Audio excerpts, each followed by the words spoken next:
Hold the back pages. England have won a test match in Australia. Jonesy and I will discuss how on earth they did that for a start. The pitch, what a shocker that was.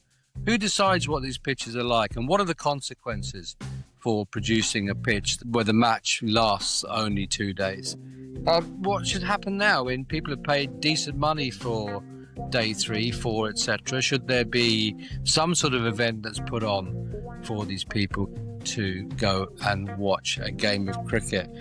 Australia, they're not as good as they seem. 3-1, all right, they're winning, but Labuschagne, Weatherald, Green, all have underperformed. What does Jonesy think about that? And did I get the score back to 7-all in true or false? Find out. Welcome to Close of Play.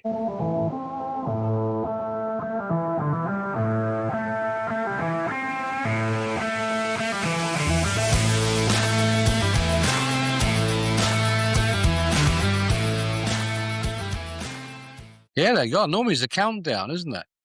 But anyway, I think it's recording, so we'll give it a go. And it's a brave new dawn. Forget everything else, Jonesy. It's a brave new dawn in the Cullen and Stokes and Rob Key's strategy. England have finally won a test match in Australia, first time since 2011. Although they did give us, the usual palpitations towards the end. It had sort of echoes of the Oval against India last year. But do you think England have learned anything from this victory? Well, first of all, it's brilliant to have that victory. There'll be a lot of people happy out there. There's happiness with disappointment in terms of how quick it's done. But in terms of learning anything, in fact, I'm pretty sure not. Yeah, there may be a little bit. So seeing Jacob Bethell bat, ultimate number 4, don't know if he can bat at 3. So, his innings up there at the way he played to get that 40 and played to the situation. But ultimately, the situation wasn't your sort of standard test day that, in the future when it's the wicket's a bit flatter and you need your batters to really sort of get stuck in, stuff that we've been calling out for in previous tests. This is like the madness of Perth, isn't it? But the wicket dictated that you were able to play the aggressive form. You saw both openers hit sixes, got off to a good start.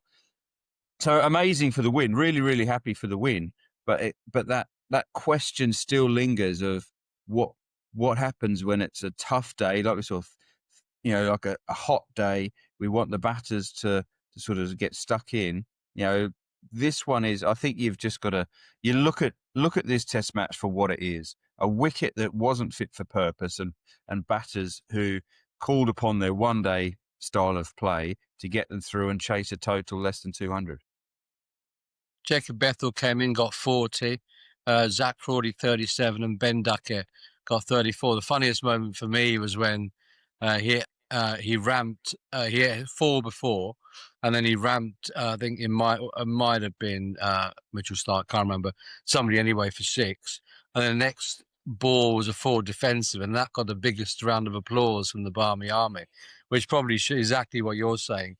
We appreciate the shots, but actually a solid defence is what's going to show that England have actually learned something from the previous 3 tests. Yeah, well, what this test match ultimately showed, that your forward defensive was out the window in a way, because it wasn't something that was going to sort of provide you any value. The wicket was moving so much. We saw the amount of dismissals that we saw with huge amounts of lateral movement. I was listening in before I went to bed last night, and compared to the last Melbourne Test match, which was cut at 6 mil, they left 10 mil of grass on for this one. Yeah, on this one, yeah. And it's just why.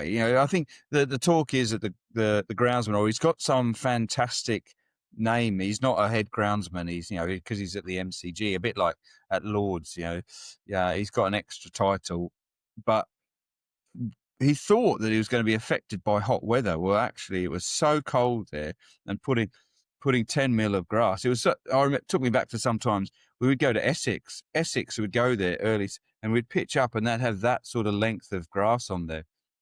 I remember Darren Stevens and I batting, and we went out there, and I think when I went out to bat, we were sort of 5 down for 15. I think that's what it was, and it was that length. We of course got them out of trouble. Steve-O got 100, and I went on to get a few as we dug in. But you say you got a few. You know exactly how many you got. No, I've got no idea. I think no idea. I know Steve-O got 100. Yeah. But it just showed with that length of, why did he leave that much grass on it? Because it's just baffling for me. And so, but what it led to then is those sort of shots that we saw. But it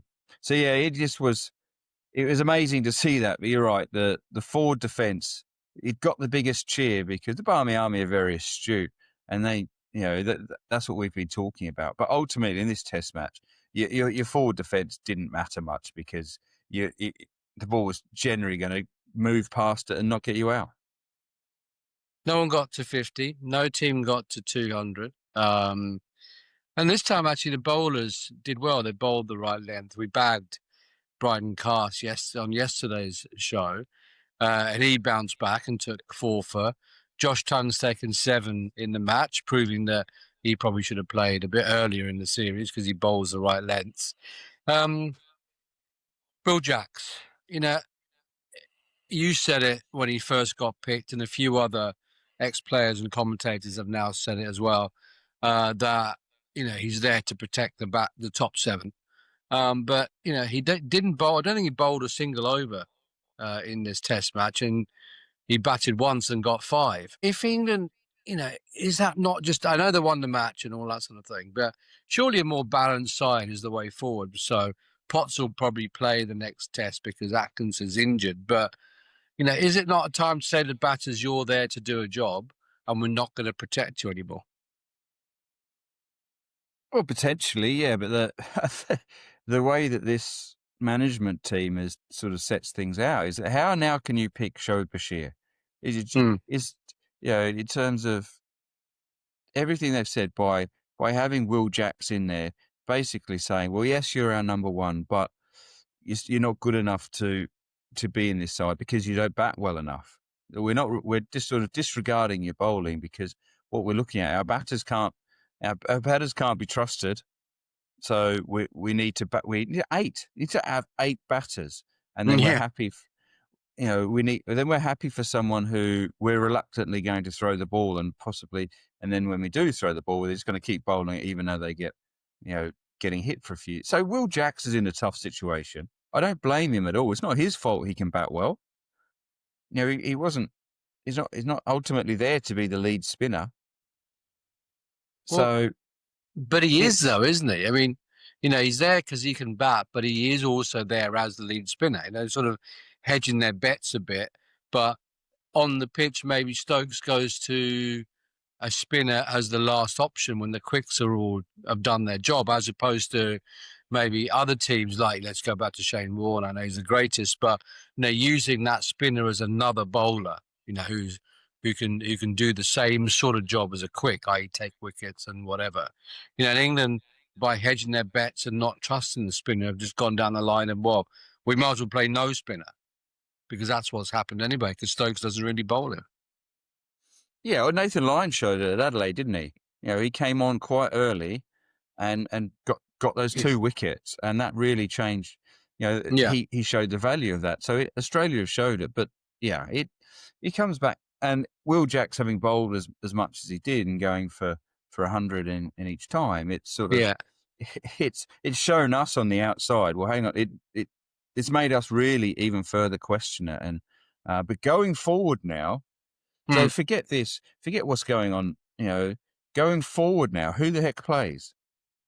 You've got someone who we're batting at 8 to bolster up, and it's been shown that his bowling level isn't quite there yet. Not to say potentially, well, how he's going to find those overs to get under his belt to get experience, in test in going back to play for his county. He probably won't bowl much.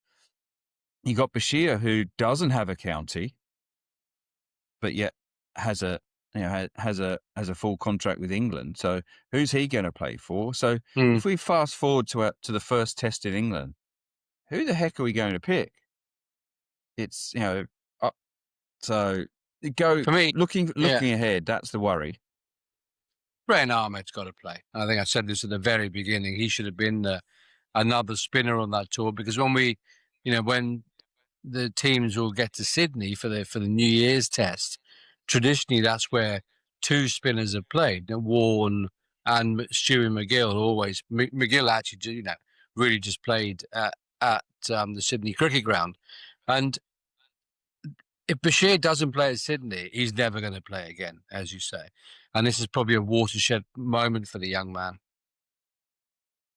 I feel for him. I really do feel for him. And to sort of talk about Geraint Ahmed, he actually, if you're going to have someone who bolsters the batting, I watched him bat for the Lions and for Leicester. He bats at three.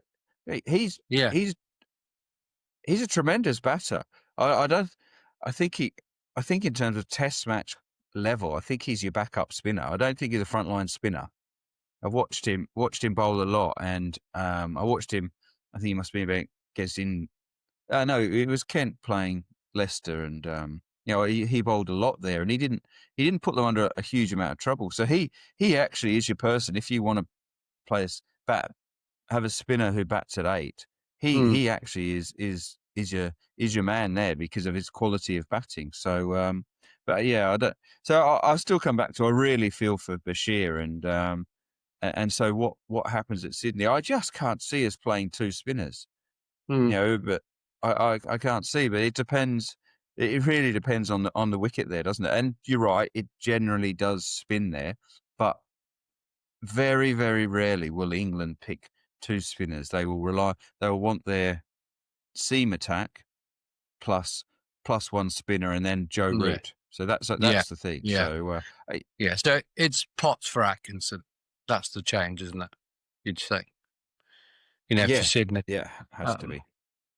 All roads go back to Jack Leach then for the first test against New Zealand, because Tom Hartley, I mean, he's in and around the squad, but if it isn't going to be a young person that they can start to bed into the team, if you look at it being the next Ashes cycle up to 27, the home series, then it's Jack Leach. Yeah, well, but then everyone says that. Everyone I've spoken to recently says that Jack Leach is the best spinner we've got. And he's playing regularly, and that's the one thing for me. But it wouldn't surprise me if they do pick Bashir just to double down on it. It all depends on what goes on, the back after this series, what sort of the debrief is. But I look at the young man and I think, going forward for him, what does it hold? Because so as I say, he hasn't got a county to get any bowling before, unless the ECB go to a county and do a plead deal and say, can you guys take him? But in early season, the season is starting so early in county cricket that you're going to argue is there what county is going to take Bashir on to bowl spin? There's been some news circulating, very vague and with no substance that I can see anyway, that Shoaib Bashir has found himself a new county, but it doesn't say who it is or anything. So maybe that has been sorted. But as you say, he's the accidental tourist, isn't he, on that tour? It's good to see the bowlers bowl the right lengths. Bit late, but it's a good sign that some learnings have taken place. But it was on a pitch that, as you said, was an absolute shocker. 10 mil of grass. It's since 1896. I read this morning. It was the last time that a test series had 2 tests of 2 days. But in those days, there were 3-day tests anyway, so it's not like it's a major thing. But it's a long time, for that to have happened. But who decides what the pitches are like? Obviously, the groundsman or the curator in Australia, they actually prepare the pitches. But in your day of the '05 series, did Michael Vaughan and Duncan Fletcher and the leadership group have a say in what pitches were prepared? Uh, not too much. What you'd expect is that this is my understanding, is we sort of know how English wickets play, and we just expected to show up to that to each county getting the best wicket they could. And then you add into it the subtle differences of each ground. So you have an idea of how it'll play, and then when you pitch up, you just expect it. And there might be a few discussions when captain and coach first show up and they have a look at it. They have a chat to the head groundsman, and the head groundsman might be going, well, these are the weather conditions that have led up to where we are today. It's meant that, for example, in England, we've had a lot of rain. So the wicket isn't as dry as I'd like it to be. It's a couple of days off. So if we've got some good weather. So even today, it's sunny. I'm not gonna cover it too early because I want to get some moisture out of it. So then that sort of leads to it, and that's the sort of information you then take on board to think, okay, that sort of starts to maybe think about what you do with the toss. And that's why Ben Stokes, he's won the toss and bowled, because it's 10 mil of grass. He knows this is going to go everywhere. So it's more that sort of getting an understanding of the prep and the lead up from the head groundsman to understand how the wicket might play in those early days. But somewhere like Old Trafford, you would expect it to sort of turn it and get that bounce and spin. So it's going to go there, and because the wicket will play that traditionally. That's what's happened. I do remember. I can't remember what which series it was, if it was in the Ashes or not. But we're looking. Old Trafford had the hover cover, and we were sort of there were sort of joking discussions about overnight. Can we ramp the fan up to try and dry it out a bit more to get it to spin? So you can't, but those sort of subtle things in terms of because then that was just purely down to the moisture content. So it's more along that lines for me. You have county cricket, it is completely different. County cricket, there's a lot more discussion as to what you do, and the groundsman then will manipulate it far more than at test level. But at test level, you expect the best wicket that groundsman can produce, and then be some subtle conversations around preparation of where is the wicket at in terms of what you want. And what does best mean in that context? Is it fair, or is it long lasting 5 days? What constitutes best? Yeah, you're expecting a wicket you're thinking 5 days, so you're thinking long term. So initially, okay, it needs to have, it's a live thing, so it needs to start with potentially a little bit of moisture in it. So it potentially might offer a little bit on day one, half day one, up to tea. So if you bowl well, you're in a good chance. But also, conversely, you bat well, you're then going to get really good conditions leading into the back end of day one, day two, and then the end of it. So this is where, if you've got a spinner, you're then thinking, okay, back ends of day 4 and day 5, it's going to be tough to bat against spin, and potentially seam will go up and down. And that's what you expect from a wicket is that sort of those subtle changes along the way. You're right. Requires good level batting at the start. In the middle, you cash in as a batter. If you value your wicket and you look to bat long, you bat big. And then the back end, as a bowling team, if they've got a spinner, you expect to be sort of defending a total, which your spinner can take advantage. You can have people around the bat, difficult to score. And at the same time, your quicks are also going to get maybe a little bit of up and down. And so that's what you expect across 5 days. The Perth, the Optus, the Perth test didn't go 2 days. The Optus got a very good rating in the ICC pitch ratings. It's the best they could have got. The MCG last year got a very good rating, and the chance of this year getting a very good rating is also very high, because the very good rating just means it's fair for both sides, as opposed to being, the lowest rating is dangerous and it's, one-sided or whatever.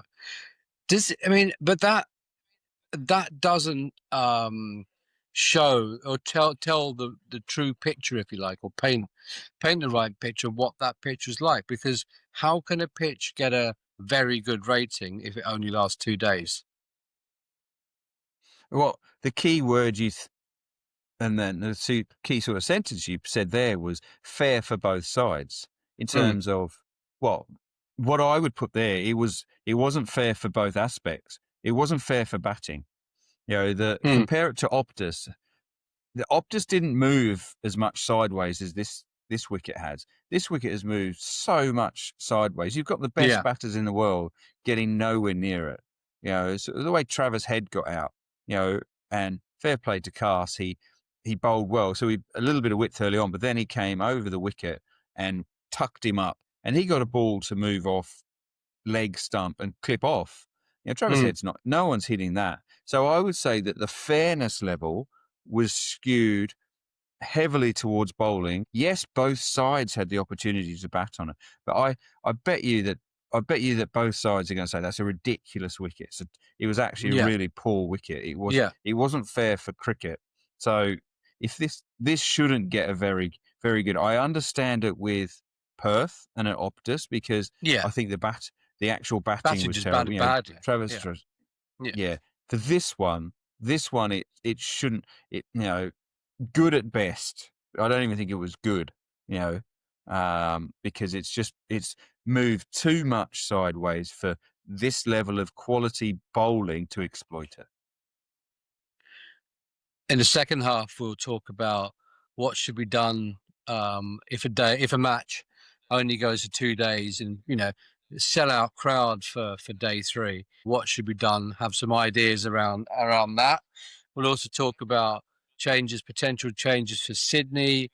We'll read out some questions from viewers and listeners after the break. But at this point, it's my normal call out for subscribers. We're inching towards the 200 mark. We're only a couple away now.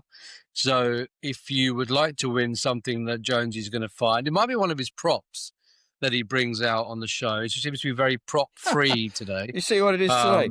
But no, you didn't ask me about it yesterday, so I thought it's my Hufflepuff. Yeah, Hufflepuff mug. Harry Potter. Yeah, you didn't ask me yesterday. I would have gone into a spiel about you needed to be a magician to bat on this wicket, and has proved it right. Oh, look at that. I mean, is your other prop a crowbar? He's trying to get your gags in. So subscribe at Sanjay Murthy Cricket on YouTube and Close of Play on Apple and Spotify. Right, mate, you ready? It's 7-6 to you. I think the spell you're actually casting is actually for these matches to not last 5 days, so you don't have to endure the true or falses. I think that's what's actually happening. But absolutely right. Actually, but before we do that, my controversial and unpopular opinion is that Harry Potter is garbage. So there you go. We'll just we'll throw that in there and move on quickly.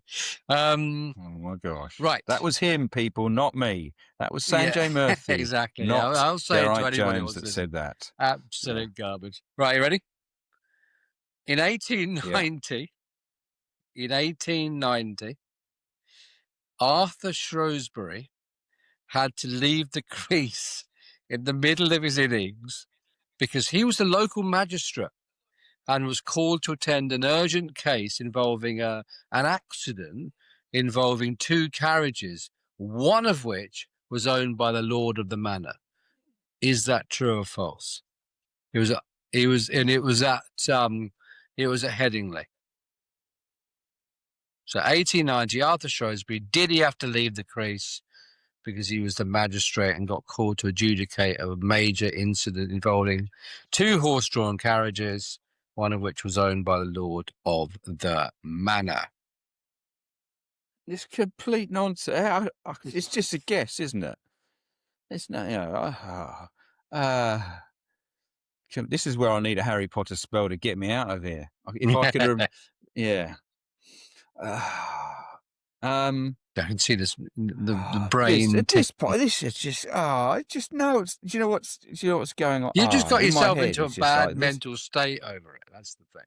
It's just You know, ridiculous. there's a I'm not even beauty- going to go in it. I've got no hope of knowing No, because you're just subtly, yeah. And now I'm in a poor mental space with these. you are. You just got yourself in a bit of a twist.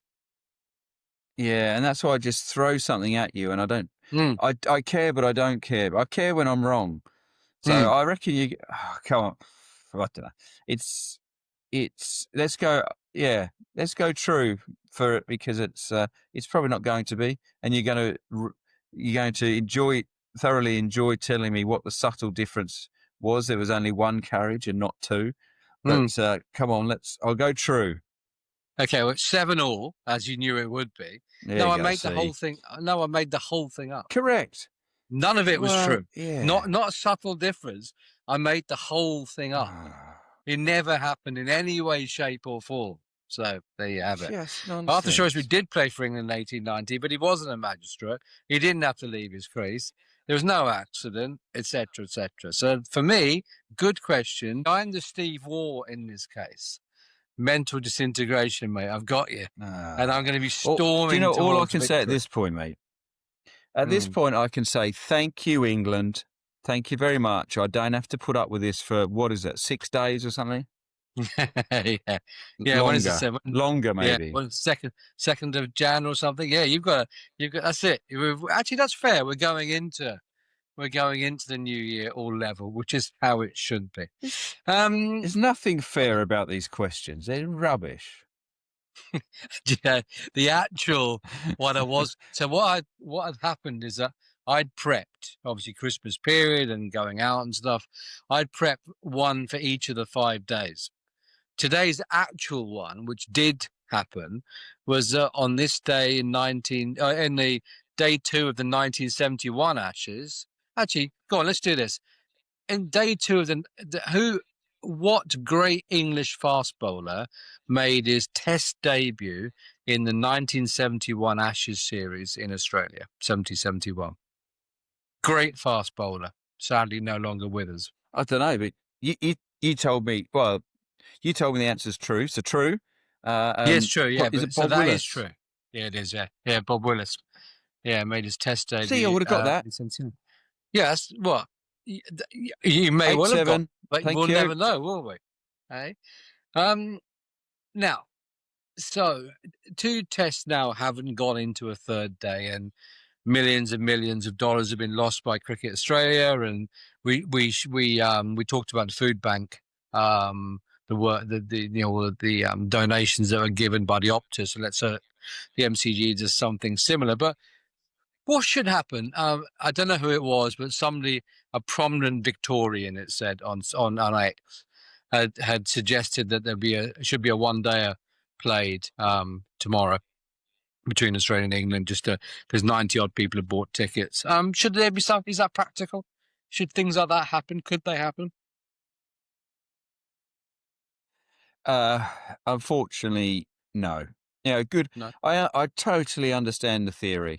And I totally understand why, and why people would say this should happen. But ultimately, it's not going to, because people, the squad, the players, and they're not up for it. Ultimately, it's a bit of a joke match, isn't it? You're throwing in a pub match in the middle of a really important series, and.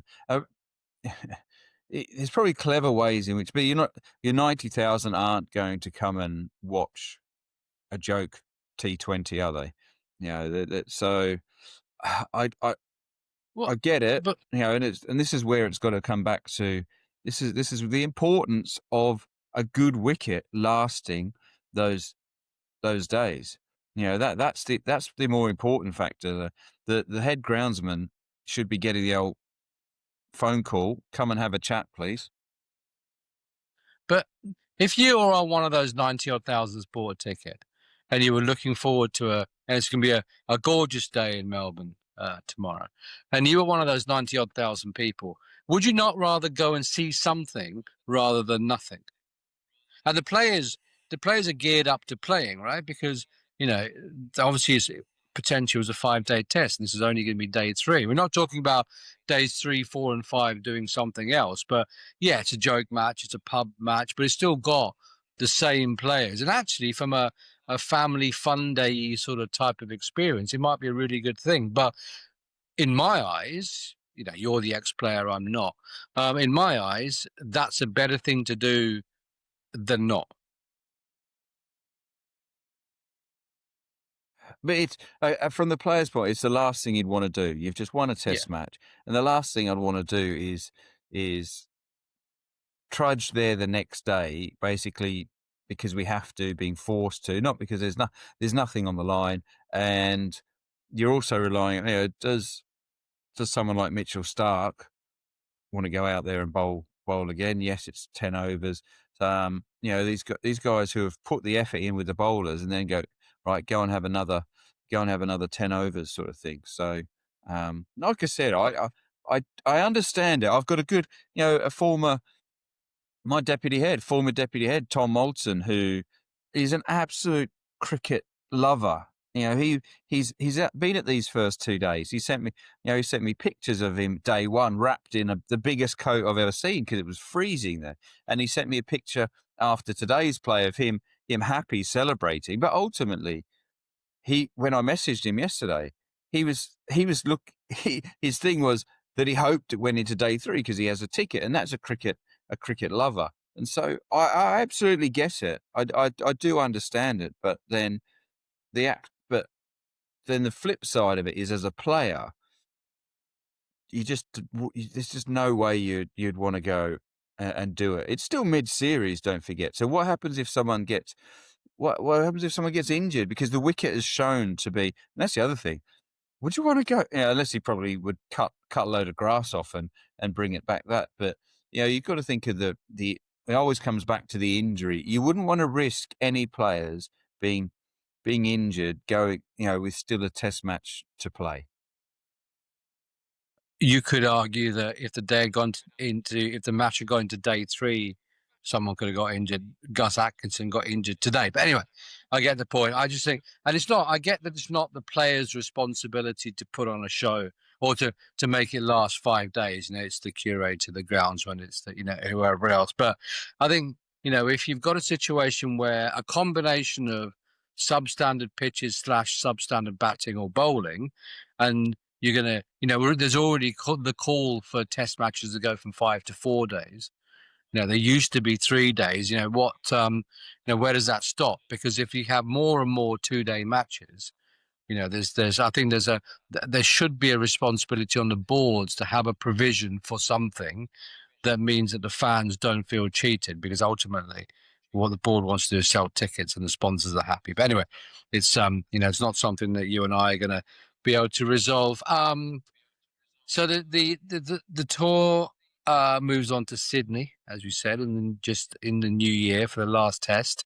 It's finished quickly, actually, isn't it? It wasn't that long ago that we started talking absolute nonsense about the Ashes and me making up questions that you don't like.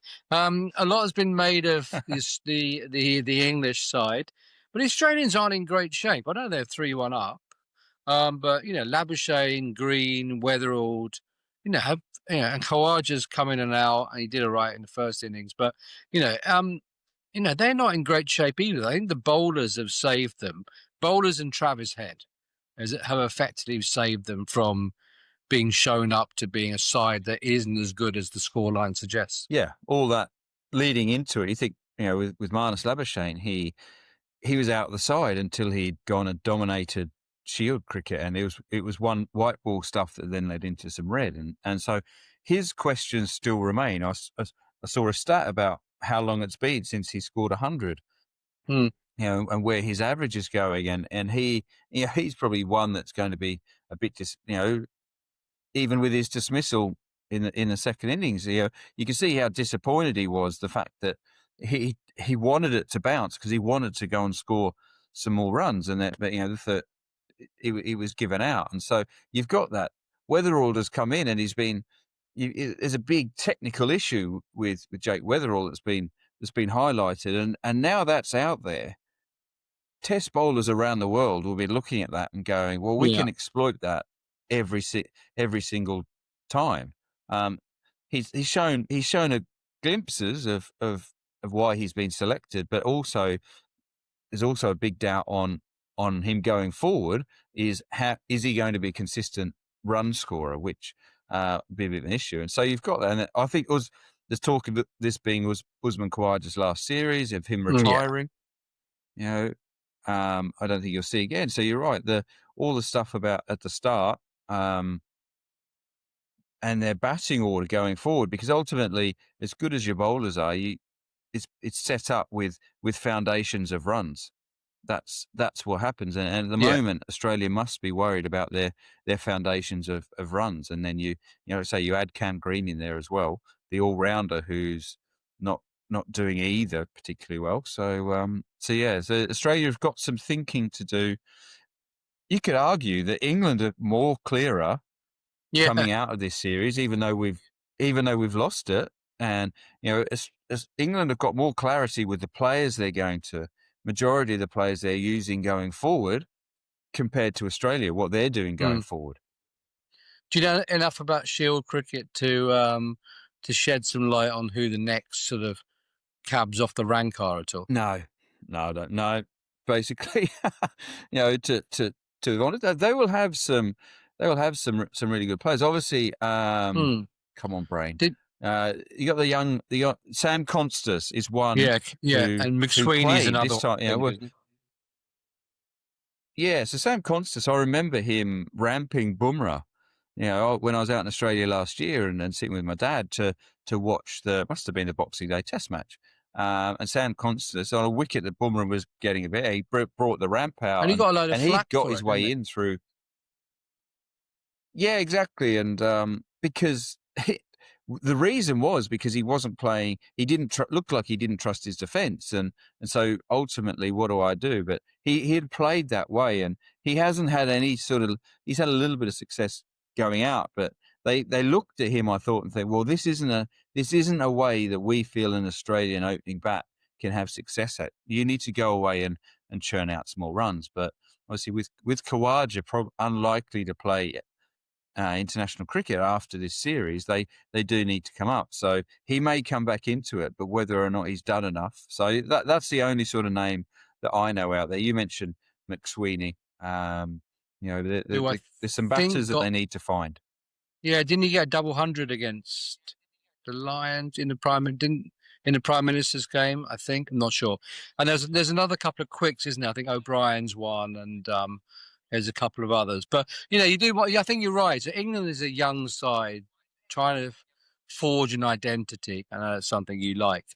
All right, they haven't got it right, but it does go back to that. There's no need for drastic changes in the England sort of setup. It's got to play better cricket with under the umbrella of the philosophy they've got, and maybe make a few changes, whatever. But Australia is an aging side, especially the bowlers, that maybe doesn't have as much clarity as England does. But I think it'd be interesting to see what changes Australia makes for the final test. We are going to do, after the series, we're going to do a Q&A show that with all the listeners' questions. I'll do a quick trailer for it later and put it out there. But if our listeners do have questions for Jonesy about anything, where he gets his props from, his jumper selection, and how he gets the time to teach, come and do this and play golf, plus be a family man when his wife's not listening, you can ask those questions as well. Hold on, you're just calling on abuse for me there. Well, I thought I would just get things in early whilst I could. But in the meantime, I do have some questions from the last couple of shows that we did. First one from the old bricklayer. It says, "Merry Christmas, boys. Love the podcast. So thank you for that." Right. So this guy, you'll like this one. This is about you. It's from, I probably need to put my glasses on because I can't actually read what the bloke says, so let's just do that quickly. It's from 1p Wabbit, okay? And 1p Wabbit says Oh, Geraint gosh. in capital letters, a load of exclamation marks. This is the bit I like. I was 10 in 2005. I like that bit. And Jonesy was and always has been my favourite cricketer. That picture on the wall Good lad. behind you Good, yeah. exemplifies the next point. I know there's always been that thing of only being remembered for one catch, that catch, but I remember pretty much everything from his career. So good to see him on the pod. So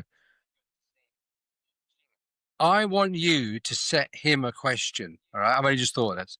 So he remembers pretty Oh, much God. everything from your career, right? I want you to ask 1p All Wabbit right. a question that I want him to answer, and then we'll see if he's right or wrong. Go for it. Well, hold on, mate. You've put me on the spot here. I know, yeah, something What? As something in from what? your career. Just something that What? He says that he you should pretty much remember. remembers pretty much everything from your career, which is obviously more than you do. International career. Well, I guess so. Yeah, let's go with that. Yeah, yeah. Think of something that happened in your international career, and let's see if he can get it right. And we might find a second prize for him if he does. So make it a good one because we haven't got much stash until we produce our close of play merch. I hate being put under pressure like this. Something from my career. Radio silence. It's Yeah, a see, I great thing can't on the get these. So podcast. in terms, exactly. Well, you've put me on the spot, and I'm in terms of, shall I make it? What? Shall I make it quite easy? Who was okay then? And I'll have to look this up. Who? My brother took this photo actually. So and it's a treasured photo of it. But who was my first dismissal of in Test match cricket? There you go. So 1p Wabbit. Who was the first? Who was Geraint Jones's first victim? And that's across any type. So catches, stumpings, run out, whatever, right? Who was your first dismissal? Or was that catch only? He was a catch. It was a catch. Fine. But why Okay. you can go away Right. and look at this now? It's not. It's Yeah. like you hit me with live questions. All 1p's got to go do it says, chat Yeah, but GBT. look, Who is it? So there you go. Easy. He took the time to write in big you up. So he's allowed a bit of, leniency on this sort of thing. David says Josh Tongue bowled brilliantly. As an Aussie, we were very glad he didn't play in the first two tests. Good pace, fit, works really hard for his team. He's a keeper. I assume means as in not a wicket keeper. But yeah, you're right. I mean, another guy that said loved Josh Tongue's line and length. He did what was needed on that wicket. Carse, on the other hand, had everything handed to him, yet produced a rubbish opening spell, which we talked about yesterday, or he did better today. Crazy days playing England are right in it despite the pessimism, and he was right because England ended up winning. Khawaja seemed to be the only one from both teams with the technique to play on that pitch. Do you think that's right? Did Khawaja bat technically better than some of the other batters on there? I think he batted in the middle of the night when I was asleep.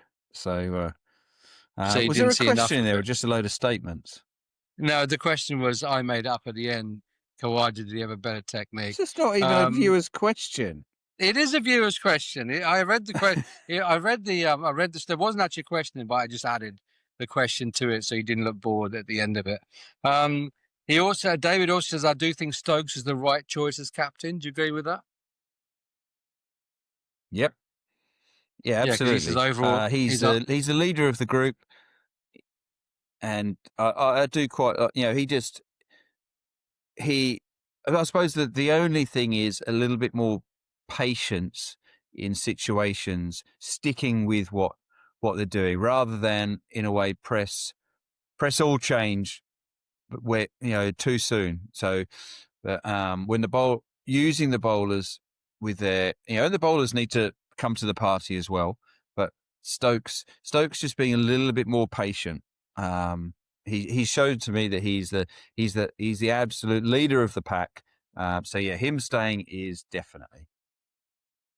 Chris Russell asks, I'm sure Geraint could expand on or debunk this. I think expectation has played its part for years. For example, Stuart Broad said the whole country is against you and gave an example of his new cricket boots being tested for foreign matters by customs. Australia is very strict regarding biosecurity. When Melbourne hosted the Olympics, equestrian events were held in Sri Lanka. My point is, and that's his point, not my point, you'd be pleased to know, is that not every inconvenience is an act of psychological warfare, even if it's annoying.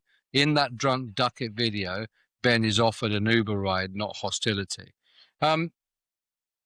Players on tour, players in the media, we sort of did touch on this.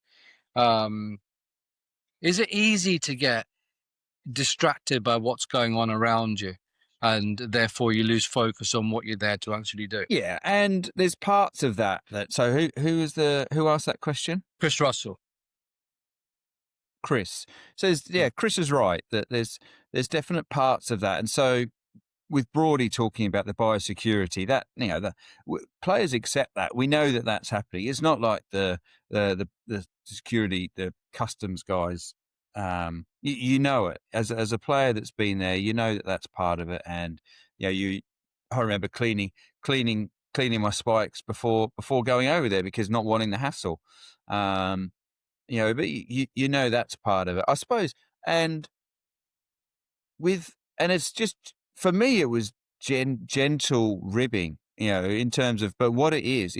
So I remember in the Brisbane Test match, first Test match of 06 and 07, after every boundary was hit, there's a big sort of Matthew Hayden would come up onto the screen, which is an ad, and would then sort of be celebrating that. I can't remember the exact words, but that's the sort of stuff that you see everywhere on the back of buses. It's adverts with Aussie players sort of just drumming it up, and it's not abusive. It's just what it is you're going into this environment that is going to be constantly sort of putting you under that little bit of extra pressure, and you're just made aware that this series is important.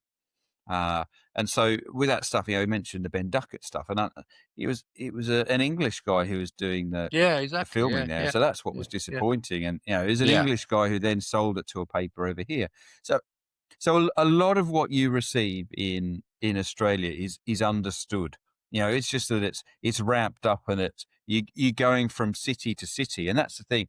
I suppose for a home series over here, it's not like we start off at Lords and you see specific adverts. It's which is aimed at you, and it's not like each city has their own sort of way against you. You then go to Nottingham, and it's almost like you're in the same place, but just slightly subtly. In Australia, it's each city is building up for their test match, so they all have their own marketing and their media methods. To when you arrive, they're doing their bit for the series, and so for me, it was always understood.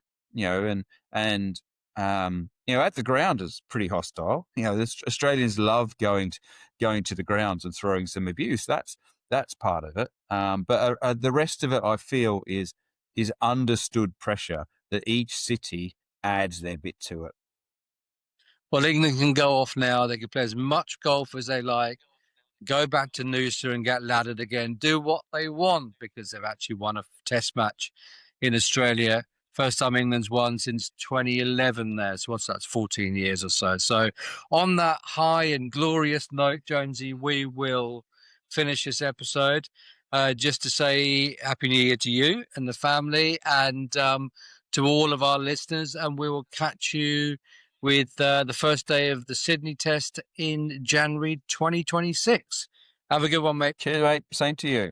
Thank you for all of your support for the work that we do here at Close of Play. But to help us, if you could subscribe to Close of Play on Spotify and Apple Podcasts, and also at Sanjay Murthy Cricket on YouTube, it'll help us. We can get more content out there, get more guests, and keep bringing you our, let's hope, unique views on the game that we all love. Thank you very much.